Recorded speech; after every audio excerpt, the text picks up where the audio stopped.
Attention, parce qu'il n'est pas très mal. Normalement, il y en a deux là. De 14 h à 16 h, il y a Jean-François. Ah non. Ça a changé? Oui. Oui, non, il y a trois. Donc, Non, il y en a trois. Non, non, il y en a trois trois. personnes jusqu'à 16 h. Donc là, je suis heureux d'accueillir Cathy Leblanc, qui est professeure de philosophie à la faculté de théologie de l'Institut catholique de Lille et chargée de cours en civilisation britannique à l'université de Lille.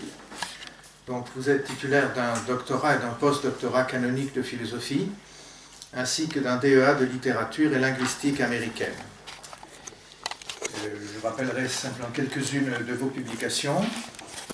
Le pardon à l'épreuve de la déportation, la fraternité à l'épreuve de la déportation, le corps à l'épreuve de la déportation. Je suis désolée. Non, non, mais... Non, mais il y a aussi d'autres choses quand même. Hein. Je vois en particulier l'oubli ou la garantie d'être. Voilà. Et une approche phénoménologique du traumatisme des mineurs de 1948, pour un ouvrage sur la grève des mineurs, publication de la Fondation Varenne, à paraître en 2019. Et le titre de votre conférence, donc, La nuit en métaphore. Nous écoutons. Merci beaucoup. J'ai voulu m'amuser un petit peu, et puis vous proposer un peu de divertissement, sortir du cadre de Paris, qui est le cadre de ma recherche. Alors, le problème pour la nuit en métaphore, c'est le problème qui s'est posé à Jacques Tati quand il a voulu tourner Jour de fête dans un petit village du Berry, et des scènes qui se passaient la nuit et qu'il fallait tourner le jour. Donc il fallait faire la nuit le jour. Alors si vous voulez bien, on va tirer les rideaux. Vous allez imaginer que c'est la nuit. Non, on les laisse. On imagine qu'on tire les rideaux. Vous les imaginez. Là, tout d'un coup, la salle s'assombrit. Et puis il y a des étoiles qui apparaissent. Et effectivement, donc, la question que je me posais, c'est qu'est-ce que la nuit, qu'est-ce que ça représente? De quoi la nuit est-elle la métaphore? Quand on a des extraits voilà, qui portent sur la nuit, des passages littéraires ou poétiques qui parlent de la nuit, on est dans un espace particulier et j'ai voulu un peu interroger cet espace-là. Donc la nuit est bien souvent présente dans la littérature, elle est évoquée également, bien sûr, dans le texte biblique, qui est effectivement un texte littéraire.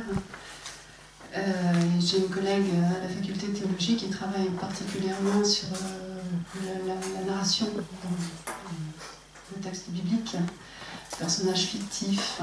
Elle travaille ça vraiment comme un roman. Dans les récits de l'origine, aussi on retrouve mention de la nuit, il y a toujours mention de la nuit, on en a besoin, comme ceux d'Hésiode, ou beaucoup plus tard, dans la poésie romantique. Alors j'ai parlé ce matin de Hölderlin, j'en avais parlé à Bucarest, donc je vais reparler de Hölderlin, mais aussi dans d'autres littératures ou poésies, comme celle de Federico García Lorca, qui était un poète de la génération des 27 en Espagne. Et on la retrouve, bien sûr, aussi, pour donner un petit panorama, dans la musique de Beethoven. Vous connaissez le clair de lune de Beethoven, j'en parle un tout petit peu, ou de Debussy, qui est très différent, mais qui évoque également cet espace de la nuit. Et la question donc, que je souhaite mettre en travail, c'est le début d'un travail, j'ai besoin de beaucoup de bienveillance de votre part. C'est celle de ce que la nuit représente, de ce vers quoi elle porte, ou elle nous porte, de ce qu'elle annonce. La nuit est en principe le domaine du repos, mais elle est aussi celui du rêve. Et les croyances grecques antiques, je fais un cours de philosophie antique, histoire de la philosophie antique à Lille, vous pouvez vous inscrire si vous voulez. Par correspondance? Oui, je les mets en ligne. Donc, dans la Grèce antique, on a des théories qui sont inspirées de Thrace et qui voulaient que le rêve, donc pendant le rêve, eh bien, les personnes voyagent. Elles sont dans leur corps et elles voyagent. Alors, une petite parenthèse, on a parlé de la métaphore hier soir. La métaphore, métaphora, c'est le transport aussi. On va se transporter dans un autre lieu duquel on voit un objet qui est en fait l'objet référent. Pendant le rêve, on se transporte en d'autres lieux, mais on peut aussi recevoir des messages adressés par les dieux. Messages qu'il convient de décrypter ou d'interpréter. C'est aussi la nuit que Gaspard, Melchior et Balthazar aperçoivent dans le ciel un signe. L'étoile du berger qui leur indique la naissance du Christ, du Messie. L'étoile fait figure d'indice. Elle montre en direction de l'événement et la lumière qu'elle reflète est porteuse de sens et de mystère. C'est comme si l'étoile était soit témoin, soit porteuse d'un sens à transmettre. Mais le sens transmis par la lumière reflétée a besoin d'être décrypté. Il n'apparaît pas de façon littérale. Il apparaît dans la nuit du monde. Ce sont encore les étoiles qui permettent à Anaximandre, vous connaissez Anaximandre de Milet, Oui. l'école de Milet, mais il était né à Samos. 6e siècle, bref, c'est comme ça dans la Grèce antique. 6e siècle avant notre ère, donc j'en parle beaucoup dans le cours dont je vous ai parlé, de régler son cadran solaire mobile, puisque c'est lui qui invente le gnomon, enfin la manière de placer l'aiguille sur un cadran solaire pour qu'il soit mobile. C'est une invention prodigieuse qui est liée à toutes les théories de la proportion qui sont très en vogue à l'époque. Thalès, Anaximandre, Pythagore. Alors, Thalès et Anaximandre sont parents, on ne sait pas bien, beaux-frères ou cousins, etc. Et il y a cette pensée de la proportion. On retrouvera cette pensée de la proportion beaucoup plus tard chez Platon, dans les théories morales de la tempérance, où il faut retrouver aussi l'équilibre, la bonne proportion des choses. Donc on le voit, Anaximandre représenté avec le dicadran dans une mosaïque retrouvée dans une villa romaine du IIe siècle à Trèves, la tête tournée vers les étoiles. Il regarde les Pléiades. Anaximandre lit ce qu'elles indiquent et possède cette science de la lecture du ciel. Nous avons un cosmos très organisé qui permet déjà une appréhension rationnelle. C'est le début de la science de la temporalité. La nuit ne tombe pas n'importe quand, arbitrairement. Elle n'est pas le fruit du hasard. Elle contrebalance le jour, elle entre dans cette pensée de la proportion également. Donc elle contrebalance le jour, pensée de l'équilibre dans la Genèse, rédigée quelques 1500 ans avant notre ère. Elle inspire le mystère quand associée à Éreb par la naissance. Donc ça c'est chez Hésiode, dans la Théogonie d'Hésiode. Elle est le fruit de la création. Elle apporte la temporalité, le balancement de la vie dans le texte biblique. Plus tard, beaucoup plus tard, chez Hölderlin, elle devient le lieu où se révèlent les petites pensées du monde social. Donc on a un changement radical de registre. Elle reste le domaine du rêve chez Garcia Lorca et celui de la méditation poétique chez Beethoven et Debussy. La question donc, que je me pose est la suivante. Au vu de ces différents contextes religieux, littéraires, poétiques, scientifiques, peut-on dire que la nuit soit autre chose qu'elle-même? De quoi la nuit est-elle le réverbère? Pourquoi a-t-on théologiquement, littérairement, musicalement besoin de la nuit pour autoriser ce que Heidegger puis Jean-Louis Chrétien nommaient l'habitation poétique? Pourquoi l'obscurité constitue-t-elle le révélateur de la lumière céleste? Cette obscurité constitue-t-elle une forme d'hospitalité, une vertu morale ou spirituelle? De quoi la nuit est-elle la métaphore? C'est-à-dire, et puisque, comme nous le rappelle Ricoeur dans la métaphore vive, la métaphore est un transport, où la nuit nous conduit-elle, où nous convie-t-elle, si on veut inviter la pensée de l'hospitalité.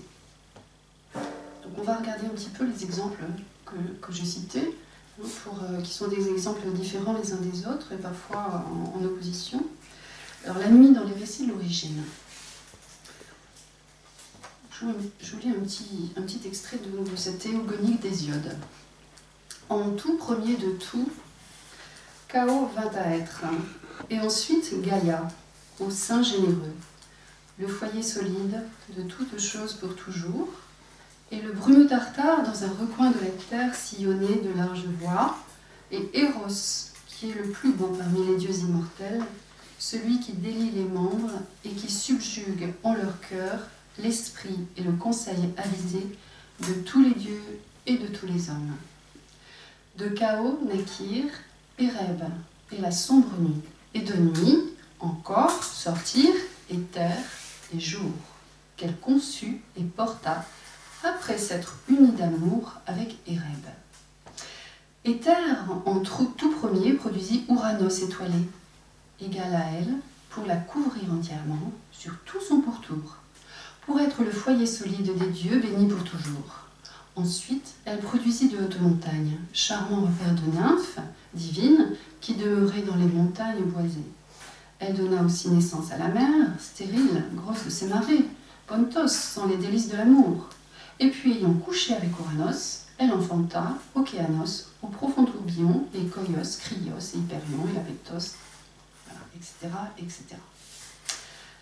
De cet extrait, issu donc de cette théogonie d'Hésiode, nous apprenons que de Chaos naquirent Éreb et la sombre nuit, et que de nuit naquirent encore Éther et jour. La nuit prédomine sur le jour, elle précède. Elle se situe temporellement avant tout autre élément, comme si elle devait en constituer le fond, tel le silence pour la parole. J'en reparlerai dans l'hommage que nous ferons à Jean-Louis Chrétien. Regardons l'ordre d'apparition de ces éléments. L'auteur nomme, alors on dit Hésiode, mais il y a plusieurs traditions dans le texte d'Hésiode. La notion d'auteur, on a parlé ce matin d'auteur, la notion d'auteur à cette époque n'est pas la même qu'aujourd'hui. Ce sont des écoles, des gens qui contribuent. Donc, apparaît d'abord Chaos, ensuite Gaïa, la terre au sein généreux, le foyer solide de toutes choses pour toujours, pour toujours. Ici, une image donc, de l'éternité et du temps apparaît. Gaïa donnera naissance à Ouranos, qui est le 6e élément cité, le ciel étoilé, pour couvrir la terre sur tout son pourtour, pour être le foyer solide des dieux bénis pour toujours. Vient ensuite Eros, qui incarne la beauté et l'immortalité, mais aussi l'amour. Il délie les membres, dit Hésiode, et subjugue en leur cœur l'esprit et le conseil avisé de tous les dieux et de tous les hommes. Donc c'est l'harmonie parfaite. Éreb, frère et époux de la nuit. Oui, c'est comme ça dans l'Antiquité grecque, il ne faut pas trop se poser de questions. C'est une... On ne va pas faire son procès. C'est une divinité infernale, tout droit issue de Chaos. Dans l'intime proximité de la nuit se trouve donc le Chaos. Enfin, la nuit est le 4e élément cité dans cette théogonie. On dit qu'elle est sombre ou vraiment noire.